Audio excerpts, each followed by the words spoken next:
Nakakatuwa lang no, yung makita kayo na ng kapatid mo na nakikinig ng salita ng Panginoon. Alam mo yun, yung kumakanta ng papuri sa Kanya, alam mo yun, ang sarap sa pakiramdam yung ganun.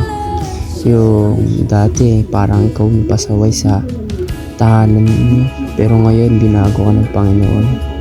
Alam mo yun, ang sarap isipin ng ganun. Yung habang ini-edit ko to, alam mo, parang ibang iba talaga yung nakikita ko na parang hindi na ako yun. Yung parang ang layo yung dating ako. Yung dating pasaway na binago ng Panginoon na ginawa niyang tagasunod. Yung ginawa niya at nagpagamit sa Kanya. Napakasarap pakiramdam nun, no? Yung umakanta kayo. Kaya huwag mong kalimutan, kapatid, na merong Diyos na magbabago ng buhay mo. Merong Diyos nandyan sa'yo.